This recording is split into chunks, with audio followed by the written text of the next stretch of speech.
Well, I have enjoyed being here this weekend, getting to know a lot of you.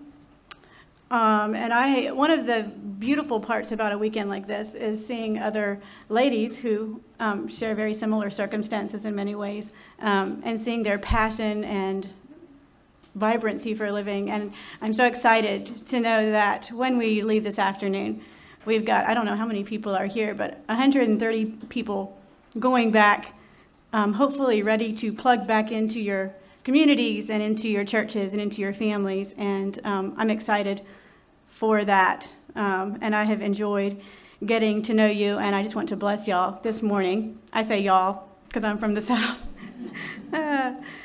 So my topic this morning is on enriching friendships. And the goal of the talk this morning is to celebrate our friendships, to maybe look at them with new eyes, thankful eyes, and I hope to help us understand that our friendships are not just for us, they're for God as well. And so we'll be looking at that, understanding their role in God's kingdom in this talk. Now you'll notice in your booklets, I don't have an outline ready for you. There's a place to put notes in there. And in a little bit, I will actually ask you to write a few things down. But just feel free to fill in as we go along.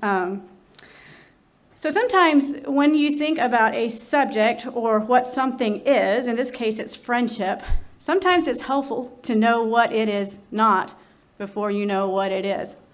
And it has been interesting listening to the other speakers here and seeing the overlap in some of our talks. And I promise we didn't share notes with each other. Nobody knows what each other's talking about. And I'm hoping I'm not going to infringe too much on Irene's talk that's coming up. I have a little bit of an article that I want to read to helpfully explain what friendship is not. And as we go through it, you are going to probably remember something that Valerie shared in the first topic here. It was interesting to me that we both ran across the same information. And anyway, here is the article, and the article is titled, "I paid $47 an hour for someone to be my friend." This is what it says.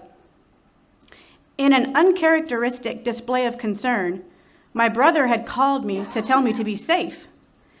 I assured him that I'd only move through public spaces, that my whereabouts would be well documented, and that I would text him when it was over. My brother was worried about what seemed to me an ideal Saturday afternoon. My friend and I were taking in a movie, walking through some of New York City's loveliest neighborhoods, and enjoying cactus tacos at a food hall.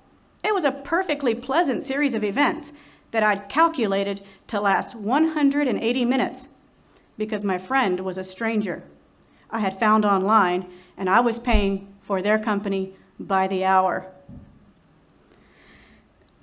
The article goes on to describe then how this idea, I think it was born over in Japan, and somebody here in the U.S. noticed it, and they decided, well, if they can do it here, we can do it here as well. And so they came up with the website called Rent a Friend. And so I've got some information in case anybody is looking for new career opportunities. I've got some information on how it works, but I would strongly not recommend it. So it was founded in 2009, and it is a strictly platonic, which means non-romantic friendship. So what happens is you pay $24.95 a month, and you get access to 600,000 people who will sell you their company by the hour. They have created free profiles, and you can go through and click whichever one you think would look like the best friend for you for the hour. And then you pay anywhere from $10 to $50 an hour for their services. And there's reviews. I could go on. I don't want to take more time on that. I was a little bit disappointed to even find this article. So as soon as we're done with this, you can forget we've even talked about it. I was telling my coworkers, I work with 8 or 9 girls, I was telling them about this, and they were amused. And they also told me that you can also rent bridesmaids. If you are getting married and don't have friends, there are people who will stand in for you to make for some nice wedding pictures, but they're strangers. So it'd be interesting to know what you're thinking right now. We can all laugh and giggle because it sounds absurd. But isn't it kind of tragic? Isn't it sad that people are giving and receiving money and turning into a business what's naturally so organic and normal for most of us? Friendship wasn't meant to be transactional. You pay X and I'll do Z. That's not what friendship is. So sometimes, like I said, it's good to figure out what friendship isn't, and the rest of the talk will be what friendship is. So we're going to describe that. The first part of the talk is going to be kind of setting the stage a little bit for friendship. What is friendship? And then towards the end, we're going to get practical in ways of looking at our friendships. What are healthy friendships? What are things to avoid? So when you boil it all down, I like to think of it as this way. Friendship is a spillover from a generous Father. And I'd like to read James 1:17, so you can turn there. It says, "Every good gift and every perfect gift is from above and comes down from the Father of lights, with whom there is no variation or shadow of turning." Now, I took the liberty before breakfast this morning to go out to the nice little garden out the back of my room over there, and I was specifically looking for a zinnia with a scalloped edge. I love zinnias, and I have them at my home, and I chose this one. Those of you in the back can't see, but this is a beautiful pink zinnia, and on each petal tip is a perfect scallop. I think friendship is a little bit like the scalloped edge of a zinnia. It's a special touch from a good and generous God. Friendship is not essential to living like water or oxygen. We have to have those things to live. Friendship, I like to say, is a spillover. It's a scalloped edge. It's something from a good and generous Father.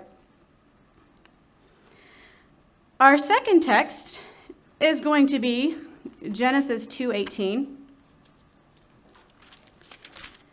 And as you turn there, and if you know where I'm going with this, you're probably thinking I have the wrong verse, or maybe I've forgotten my audience. This is the verse.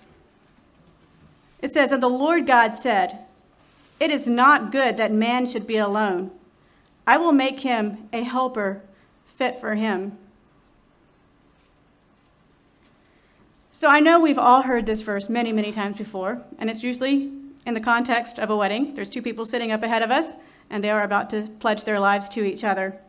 And that is often how we use this context, this verse, and it makes sense because right after God said these words to Adam, Adam did in fact get a wife. And so for us, I think when we read this verse, sometimes it can feel a little bit like a pronouncement on our life. It's good that we're not single. Isn't that what God said? God said it's not good for man to be single, right? And sometimes people around us can kind of convey that by their actions and by the things that they say and don't say to us, that it's not good.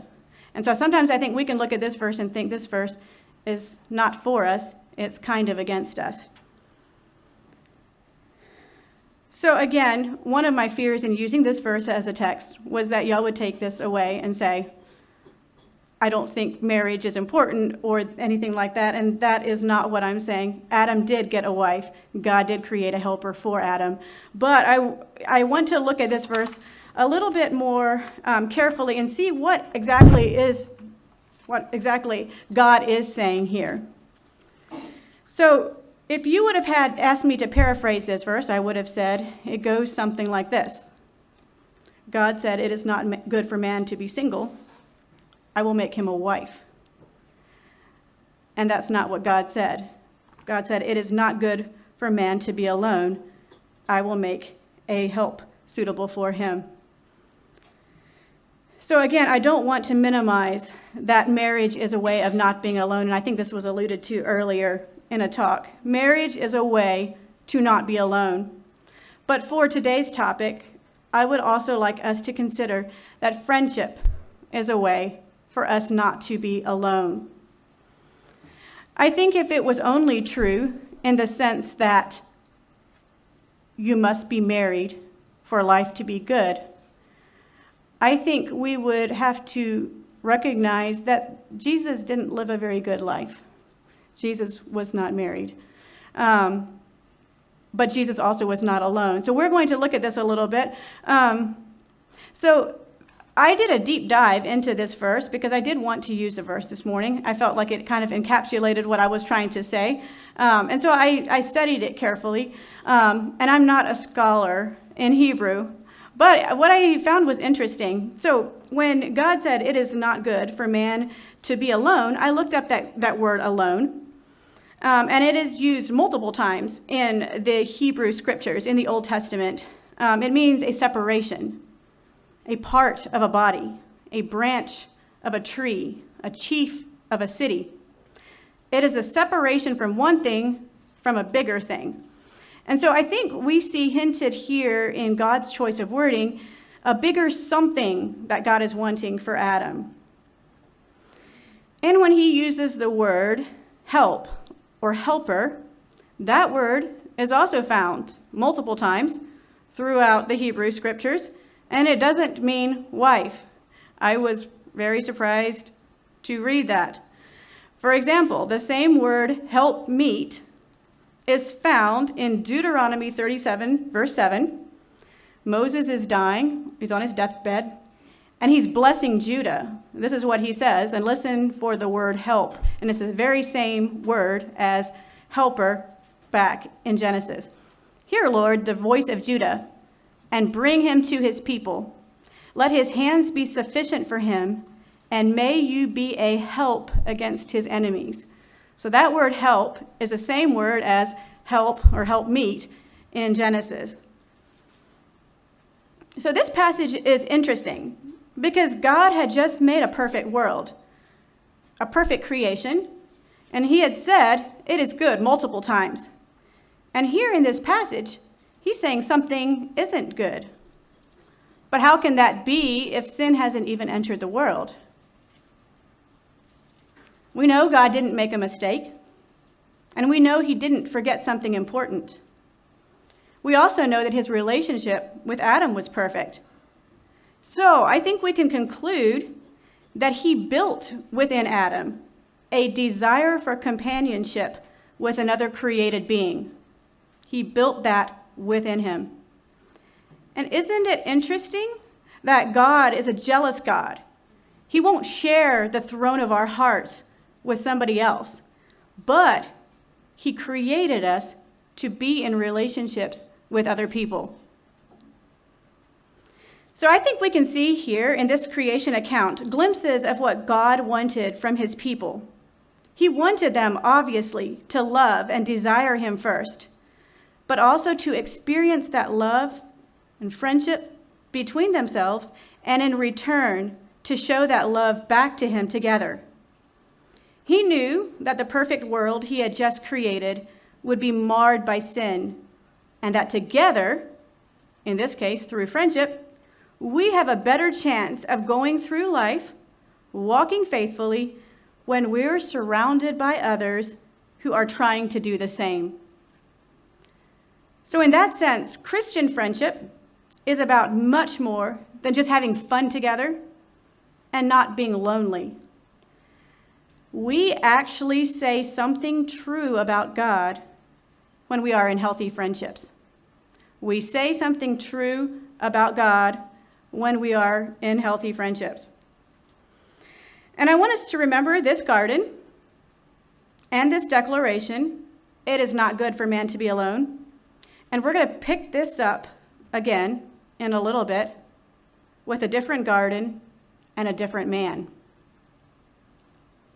So the next time you hear this verse in a wedding message, this verse is for you as well. I'm hoping that this will help you the next time you hear it in a wedding message. to feel joy for the couple. This is God's way for them to not be alone.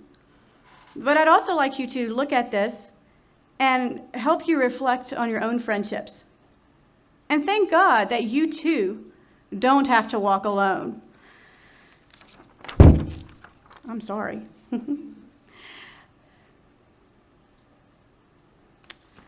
So I did not include any books in my recommended reading. The 7 Myths on Singleness is a really good book, and there is a chapter on friendship in there. It's really good. Highly recommend that. And I also drew from C.S. Lewis's book, The Four Loves, for what I'm about to share. I recommend that book. C.S. Lewis is sometimes hard to follow. You have to work sometimes to get what he's saying. But I'm going to boil down a little bit his take on friendship here in the next little bit. He wrote a book called The Four Loves. And in his book, he lays out 4 forms of human love. And he's got a chapter for each one. Like I said, it kind of went over my head. But I was able to pull out a few kind of interesting things. And we're going to see how friendship affects our society, and then towards the end, how it affects the kingdom of God. So the 4 loves that he mentions are affection. That is the most broad form of love. It's the love you feel for your nieces and nephews. Maybe it's the love you feel for your pet. It's the love between a mother and a child. And even the feelings of goodwill that we have towards each other. That is the love of affection. The second love is eros, which is romantic love, the love of lovers. I don't think we need to expand too much on that. We all understand what that is. Charity is the third love. It's the love that steps into and answers a need. It's a dutiful love that gives without expecting in return. And then friendship is the love of people who share a point of view or a hobby. C.S. Lewis says, friendship is born out of, what? You two? I thought I was the only one. He argues that friendship is the least natural of all the loves. There aren't timestamps usually. Nobody can really tell you the day they became friends. If you think back to your oldest friendships, you can't really say, on January 21st, we were friends. It doesn't work that way. In the same way that eros, the romantic love, often has, asking out and then a getting married and then the anniversaries and children being born. Friendship is a little different that way. So in that sense, it's a little bit unnatural, I guess you could say. The love and affection of family is kind of understood. You kind of need that, right? It's just what families do. So friendship, the love of friends, is a little bit unnatural. And he goes on to kind of talk about, from a societal standpoint, how these loves work and are necessary. Obviously, affection is necessary in society. A bunch of children growing up without love of parents and family would be a terrible thing.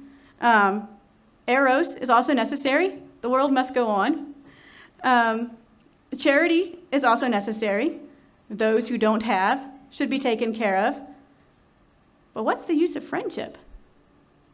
What value does friendship add to society? And I hope to answer that question in these next minutes.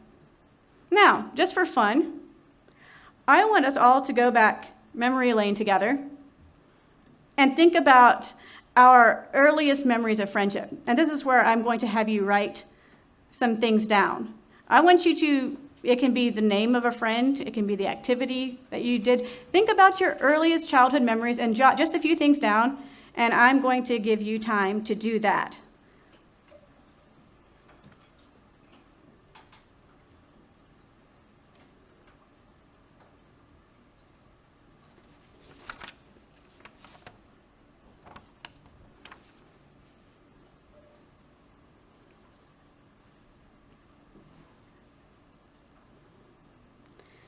And I'm not going to spend too much time here, but I hope y'all have good memories to record.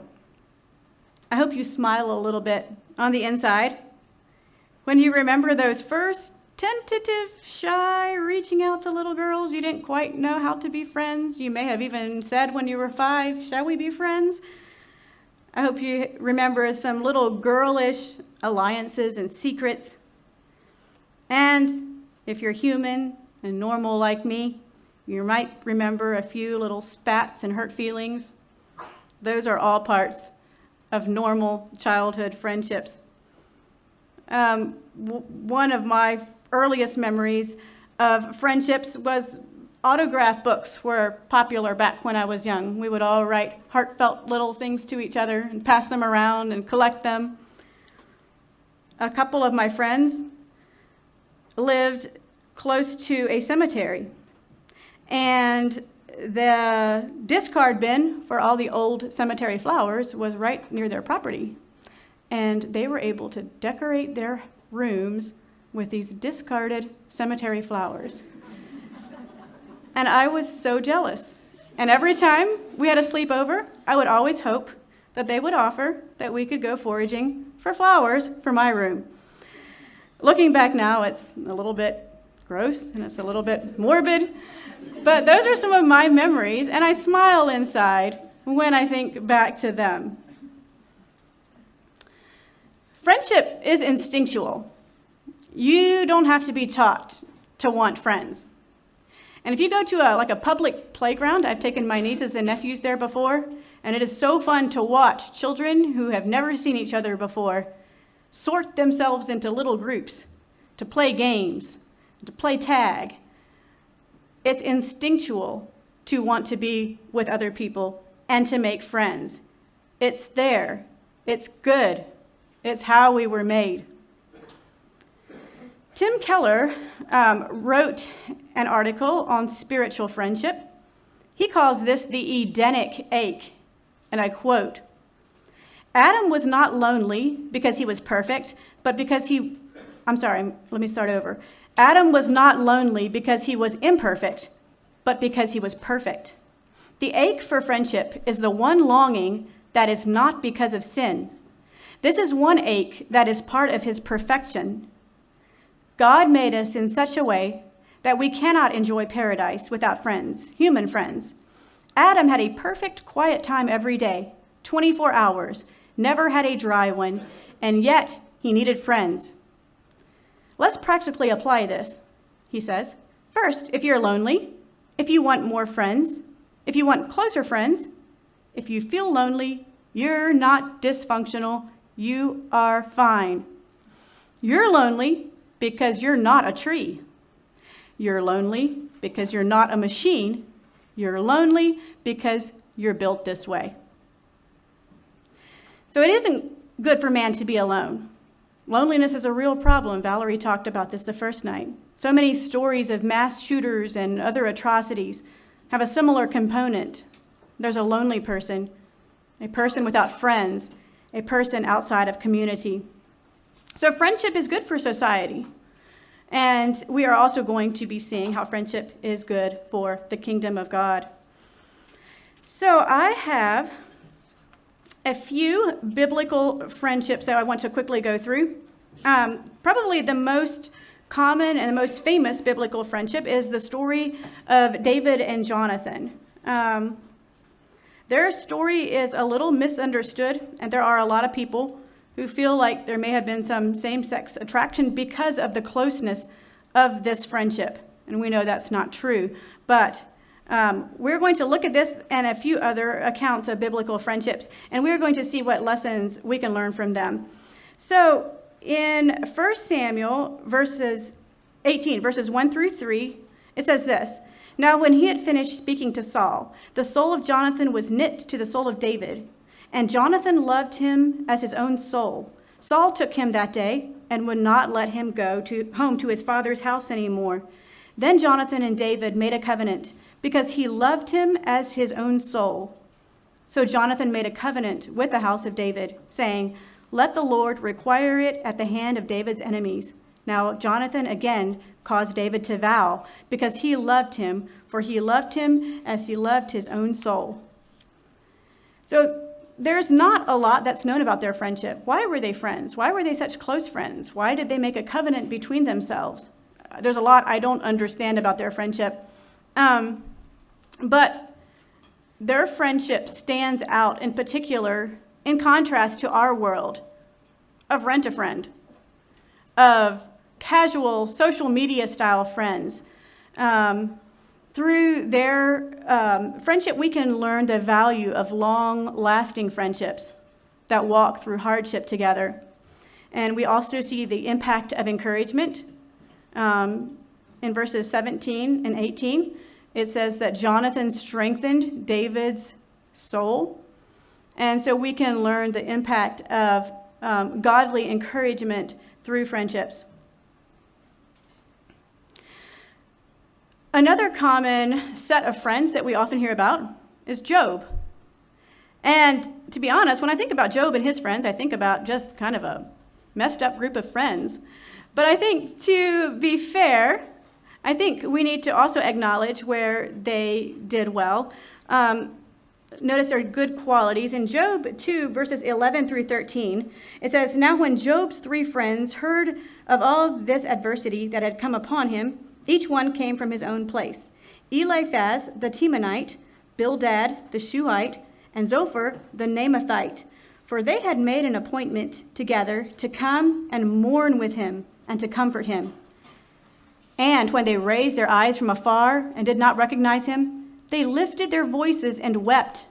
And each one tore his robe and sprinkled dust on his head toward heaven.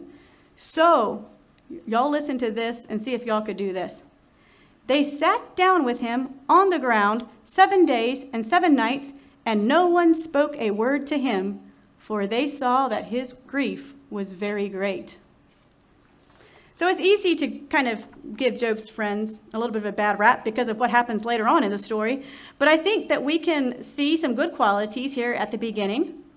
I think that we can see their compassion, their desire to sympathize and comfort. We can learn from them the value of restraint and being tactful in friendships, especially when the friend is going through something difficult. Sometimes in friendships, when it's difficult for one or the other of us, it's easy to show up with a bunch of answers. And sometimes that's not always very helpful.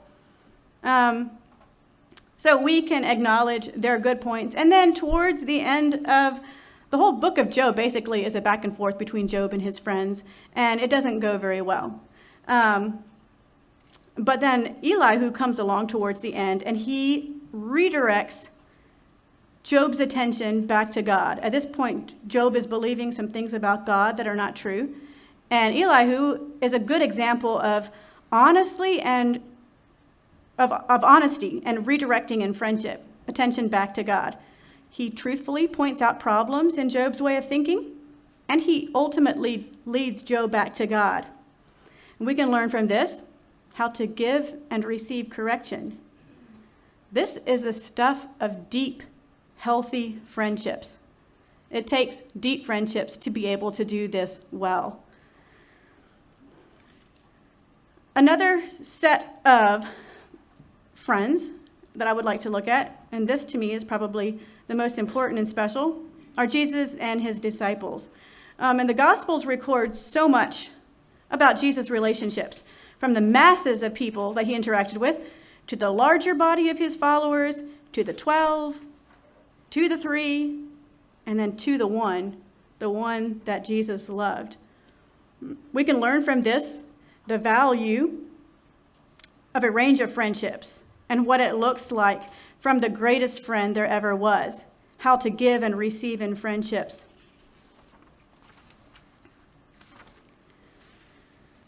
I think Jesus truly loved and enjoyed his disciples. I think they were more than just disciples to him. I think they were his friends.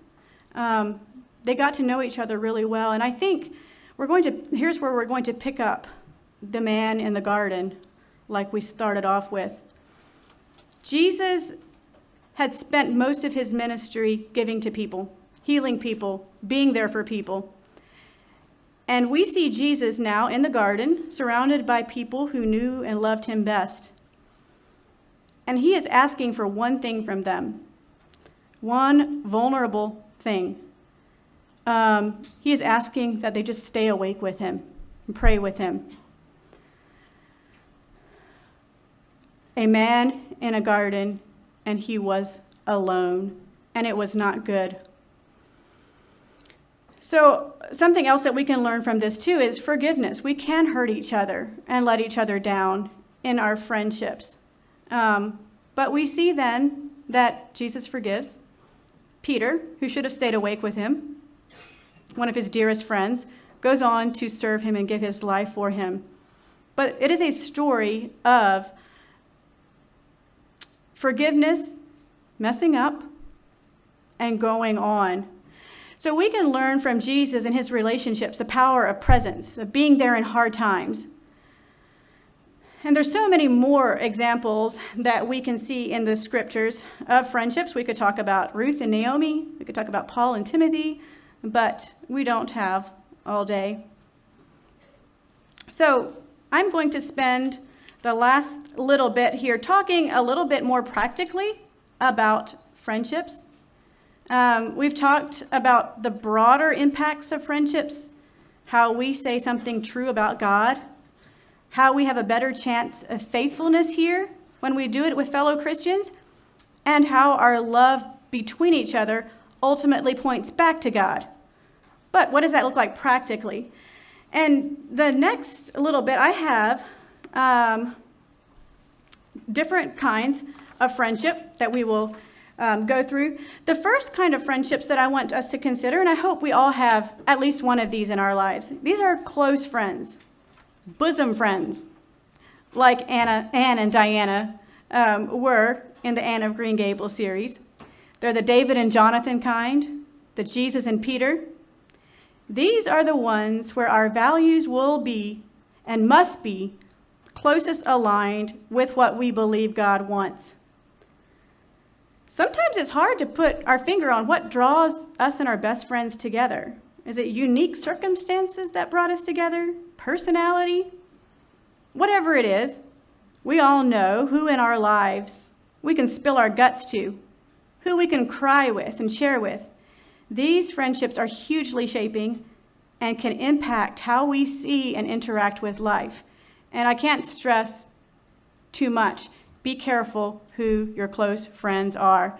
They need to be the ones that walk with you with Jesus, because they can be hugely impactful on where we go in life. The next one is casual friends, and here I'm going to give a little bit of a life background for me. I have lived most of my life in small Mennonite communities, mission settings. I haven't always just had a ton of people who are like me right around me. And especially down south, we just don't have large Mennonite communities. And so I think we tend to be a little bit more involved in our local communities. And so I want to address this next set of friends from a personal experience. And these are casual friendships.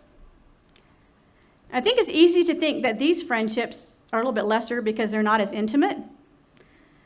But I'm going to push the envelope a little bit here and make a case for good casual friendships that add value and beauty to our lives as well. So through my work at the deli, I forged some relationships and friendships with different people. We often connect over gardening and hobbies, and they come to my house and I go to their house, and we have a good time. I'll drink coffee with them. I'll have them to my house. There's denominational differences between us, and I wouldn't necessarily spill my heart of hearts to them, but they do add value and beauty to my life in ways that I can appreciate. And my prayer is in my friendships with them that I will also do the same for them. So I do enjoy my friendships, my local friendships at home. I have many of them. And I don't know if you're in a situation where that can be true for you, but it has been helpful to me. So the first two, the close friends and casual friends, are friendships kind of for us that fill a need in our lives. And the last two that I would like to explore are friendships that are for us, but also for God. The first one I want to look at, I call big sister friendships. Part of being in God's family and growing up in the faith is walking with those who are coming behind us. I had people who did that for me, and I want to give back. There are many ways that you can do this in your home communities. A number of years ago, we had a young girl get baptized in our church, and I sent her a card every week for a year. In the card, I had a simple verse, or just a simple, "I'm thinking of you," or a proverb, or something like that. It felt a little silly to put a card in the mailbox and know it's going 3 miles down the road. But I wanted her to know that I care about her, that I care about her walk with God. I'm invested in her. I'm cheering her on. I want the best for her. So that is just one way that you can do it. There are multiple ways that you can do it. Show interest in the younger girls in your church. I think Ilana was talking about being interesting. Be interested. Another way that you can possibly do this, many of us have married friends, and our married friends have daughters that are growing up. That can be an easy avenue as well. If you have married friends with preteen, young teenage daughters, I would dare to say they would love to have godly input from you in their daughters' lives. So that can be a way to cultivate and develop those friendships. These friendships do take time and effort. They aren't as reciprocal, meaning they don't give back to us the way that the first two did. But they tell something to the young girls that they need to hear, and you can be the one to tell them. Another form of friendships that I'm involved with are, I call them salt and light friendships, evangelistic friendships. I think of this as leveraging friendships for God's work. So I work with 7 or 8 girls at the deli. They come from a variety of religious, non-religious backgrounds. But I try to be more than just their manager at work. I try to enter their worlds in ways that I can. It's sometimes hard. Their interests are pretty different than mine.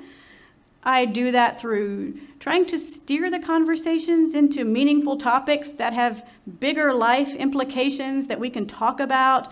And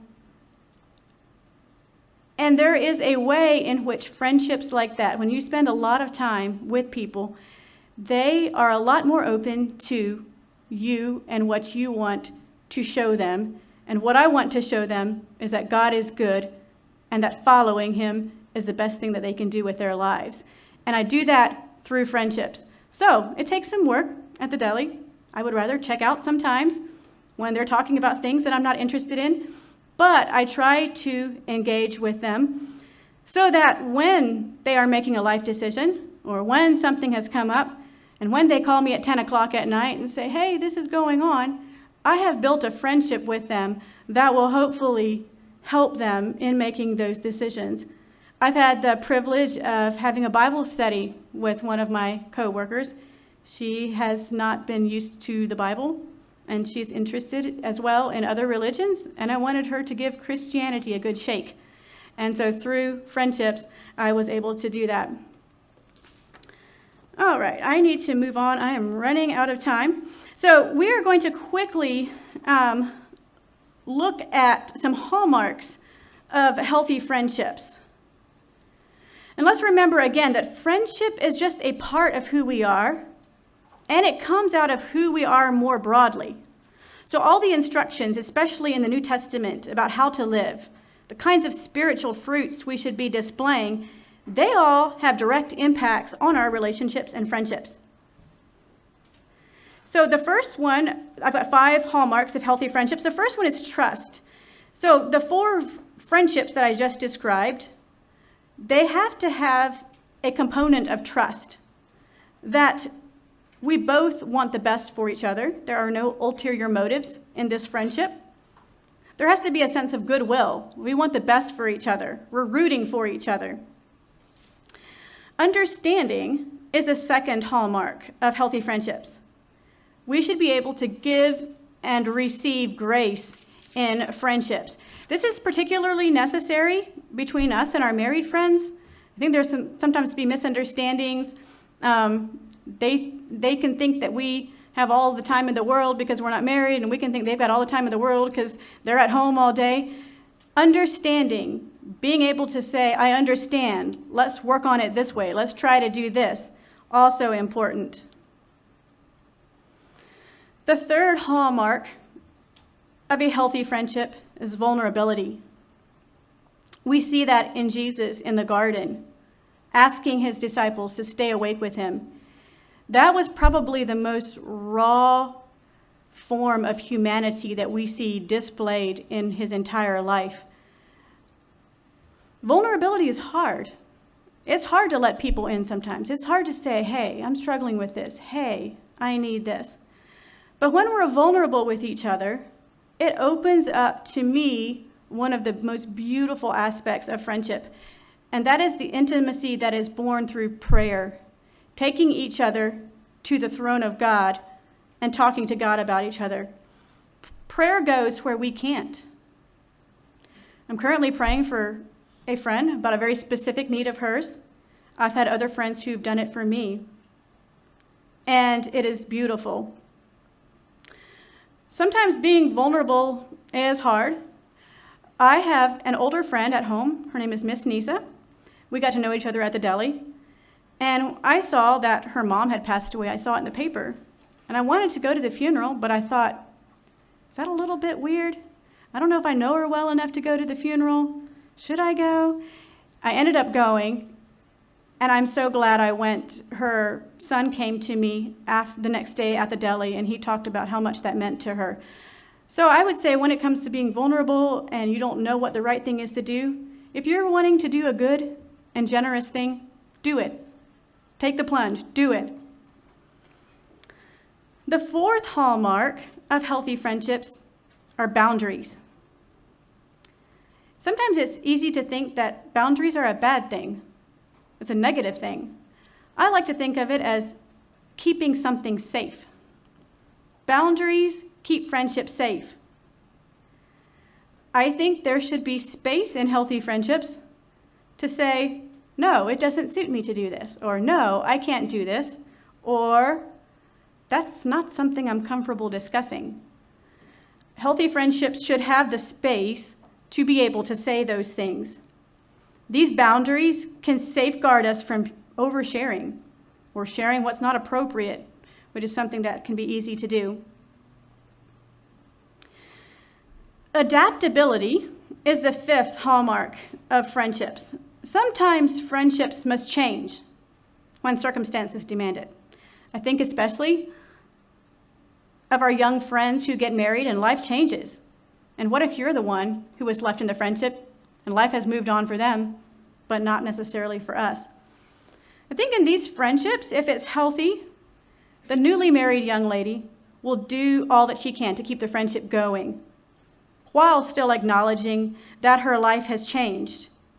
And I think we, as the single people in the friendship, have to also acknowledge that the friendship has changed, and be willing to adapt and find ways to stay connected. Ideally, the newly married husband should want the friendship to keep going and should also do what he can to help make that work. I love when my married friends, their husbands are like, oh yes, absolutely, go for it. Y'all spend time together. That's great. So I'm going to move quickly on now to barriers to healthy friendships. I have 4 barriers to healthy friendships. The first one I have is personal brokenness that puts expectations on the other that can't humanly be met. And what does that mean? So when God said, "It is not good for man to be alone," he was already acknowledging that his relationship with God was perfect.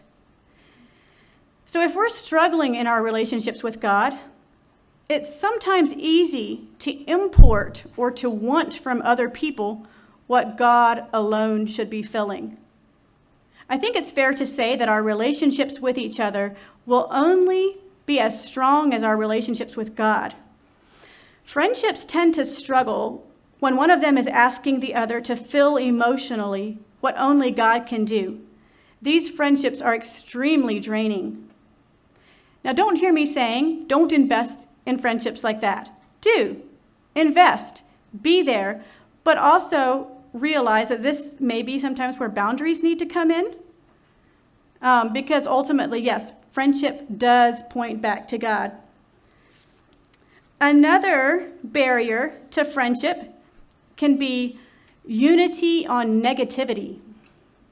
It's kind of the negative form of C.S. Lewis's description on friendship, where he said, "What, you two? I thought I was the only one." Unity on negativity sometimes says, "You're against so-and-so? Oh, that's your pet peeve too? Me too. Let's be friends. I thought I was the only one." And you can develop really negative friendships based on shared grievances and disappointments. These are extremely short-sighted friendships, and I would also say they're often short-term friendships. They tend to fall apart pretty quickly. Selfishness is another barrier to friendship. When I insist that my needs and my expectations are more important than anything else. If I'm unwilling to understand my friend's point of view or situation, if I can't adapt when circumstances change, these often are barriers to friendship. Jealousy is another one. Often this is found in younger friendships. This is kind of where some of our childhood spats come from. She's my friend. No, she's my friend. The back and forth, the pulling of each other towards ourselves. Because friendship is a pulling together of two people who enjoy being together, share similar values and interests, it can tend towards being exclusive. It can result in cliques and hurt feelings. However, the older we get and the more we mature in Christ, I think we should delight in and be thankful that our friends are friends with other friends. I think that's healthy. I love to talk about a friend with another friend, and they'll tell me something about her that I didn't know, and I've known her pretty good. I love to hear that. C.S. Lewis says this: "In each of my friends, there is something that only some other friend can fully bring out.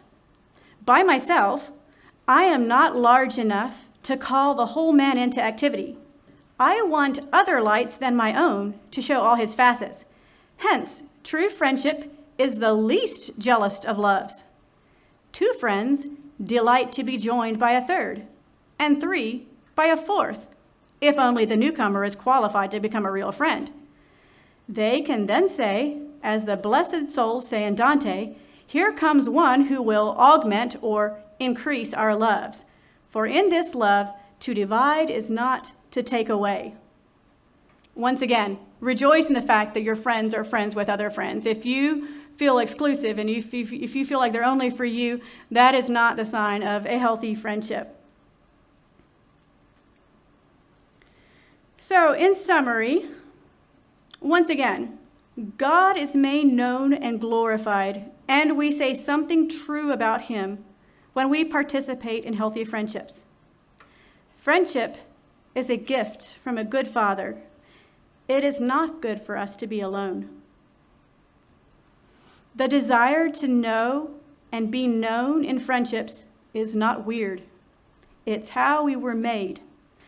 And the best friendships come from the secure position of belonging to Jesus first, taking on his identity, his interests, and then friendship enjoys others who are doing that as well. And together, we walk home. There aren't just a lot of songs on friendship, but a song that has become meaningful to me over the past couple years is a song by Heather Sorensen. If you're interested, you can look it up afterward. It's kind of a tribute song. It's a tribute song to friendship. I'm going to read the lyrics here in closing, and I want you to see if you can see some of the themes of what I've described in this talk, and I hope it blesses you. The title of this song is Let Me Walk You Home by Heather Sorensen. Maybe we've got years to go, or maybe time is short. The journey is important, though, and we all need some support. In case you hit a detour or things come up unknown, you'll need someone to hold the light, 'cause not all roads lead to home. So let me walk you home. Is there something I can carry? Your burden's temporary, though they're heavy for today. Let me walk you home. The sun is getting lower, the dark is getting closer, and before we know, the time has flown. So let me walk you home. Where 2 or 3 are gathered, we make a mighty choir. I will take the low note, and you can take the higher. It's not a race to heaven, but if you get there first, listen to this, I'll hand you off to Jesus, and I'll sing another verse. So let me walk you home. Is there something I can carry? Your burden's temporary, though they're heavy for today. Let me walk you home. The sun is getting lower, the dark is getting closer, and before we know, the time has flown. So let me walk you home. So let me walk you home to Jesus. He's running out to meet us, and his smile lights up the way. So let me walk you home and make this road a sanctuary, a haven for the weary. And before we know, the time is close. We close our eyes. The years pass by. So let me walk you home. It's a beautiful tribute to friendship, walking with Jesus, with other people. So I hope you can take from this new eyes to say thank you to Jesus for friendships. We get to do this together. Friendship is for us, and friendship is also for God.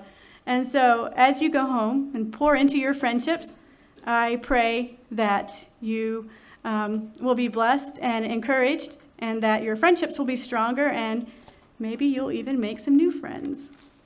Thank you.